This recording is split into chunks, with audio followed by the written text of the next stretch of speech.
Página 21. Introducción a la antropología filosófica, por Raúl Gutiérrez Sáenz, 1979. Partes 7 y 8 de la introducción. 0.7. Relaciones de la antropología filosófica con la psicología. Desde ahora es conveniente aclarar la diferencia entre la antropología filosófica y la psicología. No existe unanimidad para definir la psicología, dado que se han originado, por lo menos, 4 corrientes psicológicas. 1. La psicología del inconsciente, con Freud y Jung a la cabeza. 2.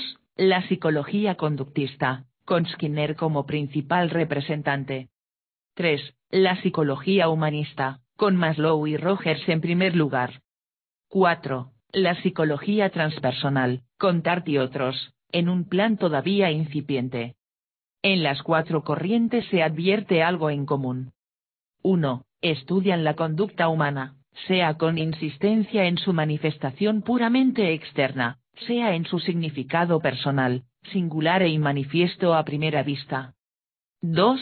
Enfocan con especial atención el caso del hombre enfermo, anormal, o con síntomas de desequilibrio, y tratan de diferenciarlo con respecto al hombre normal, sano o especialmente dotado de cualidades superiores. Existen serias divergencias sobre la caracterización de lo anormal y si acaso coincide con lo enfermizo.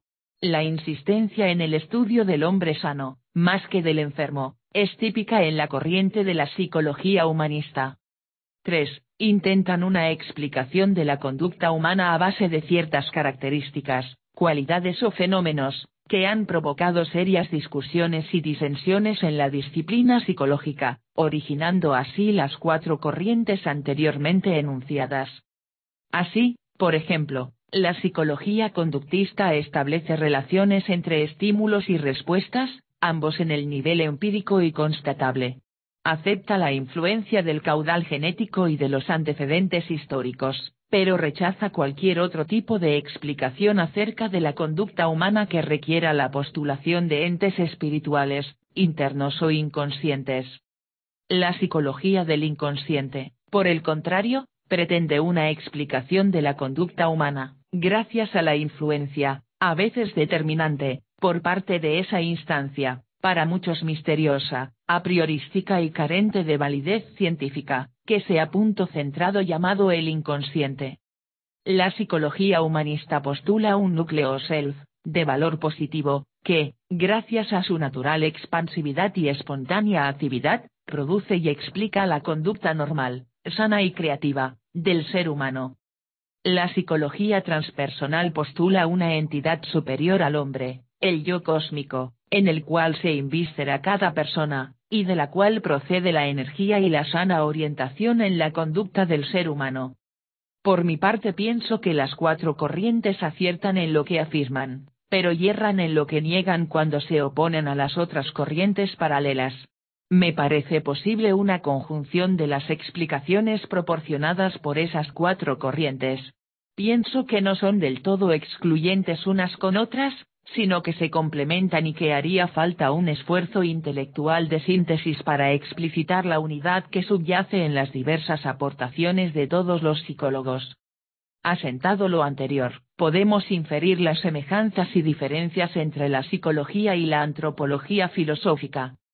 Existe una gran similitud, desde el momento en que ambas disciplinas intentan una explicación de la conducta humana. No se contentan con una simple descripción.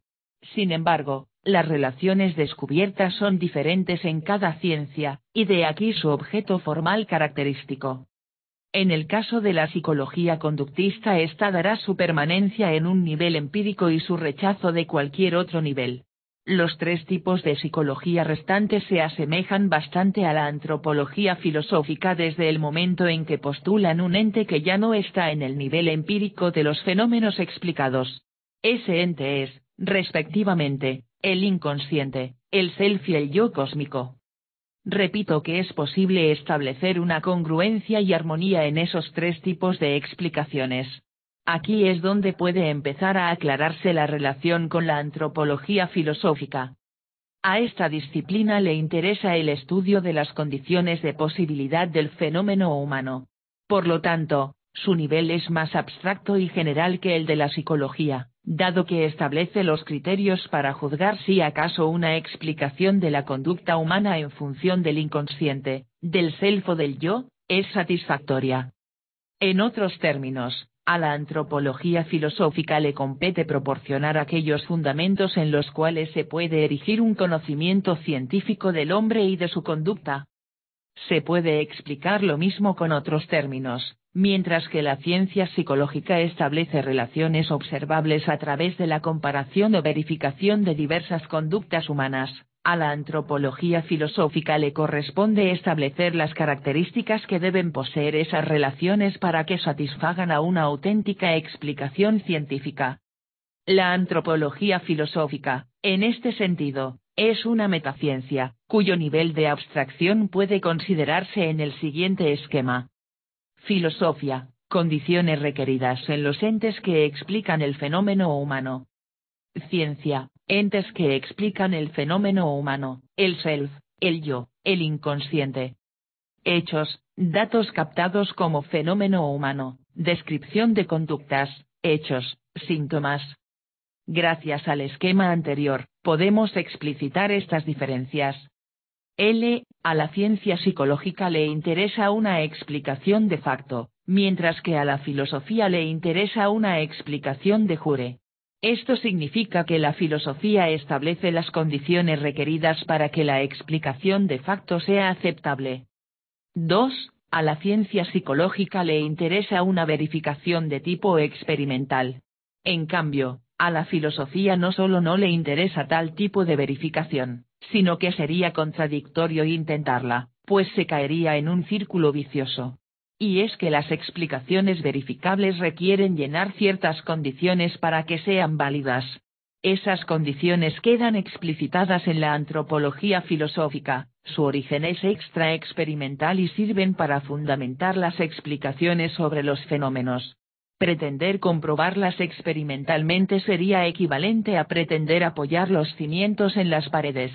Lo paradójico en el principio de verificabilidad es que él mismo no es verificable. 3. Se trata, pues, de tres niveles. Uno es el de los fenómenos empíricos.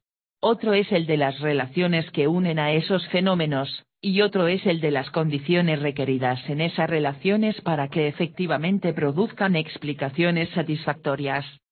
La diferencia fundamental de la antropología filosófica con respecto a la psicología está en la caracterización de este tercer nivel de conocimiento. No es necesario advertir que en la práctica no existe una clara delimitación de las actividades de un psicólogo con respecto a las de un filósofo y un sociólogo. En muchas ocasiones, tanto el psicólogo como el sociólogo están introduciéndose en los terrenos filosóficos, aun cuando de palabra nieguen validez a la filosofía. Esto sucede cuando, en un afán de profundización, examinan los fundamentos de sus propias ciencias y obtienen conclusiones que redundan en un mejor conocimiento de lo que es el hombre, de sus potencialidades profundas, de su capacidad de conocer, generalizar, y obtener proposiciones de carácter científico. 0.8. Importancia y utilidad de la antropología filosófica. Quedaría por aclarar por qué es importante un estudio como el que acabamos de caracterizar. Por lo menos detectaremos dos motivos que otorgan una especial relevancia a la antropología filosófica. En primer lugar, se trata de una actividad intelectual de análisis y de síntesis. La inteligencia queda satisfecha cuando realiza esas operaciones que, dicho entre paréntesis, serán abordadas en el capítulo acerca del conocimiento humano. Encontrar relaciones, unificar la amplia gama de realizaciones humanas, tales como el arte, la ciencia, la reunión, la moral, y captarlas en un solo golpe de vista intelectual, como emanando todas ellas a partir de ese principio humano que es la conciencia trascendente, es uno de los mejores momentos que puede vivir una persona admirada ante la variedad, pero al mismo tiempo deseosa de unidad. La unidad en la variedad es la expresión de la belleza intelectual. Por otro lado, la toma de conciencia de todo esto en un estudio, a veces fatigoso, equivale a una toma de conciencia de uno mismo.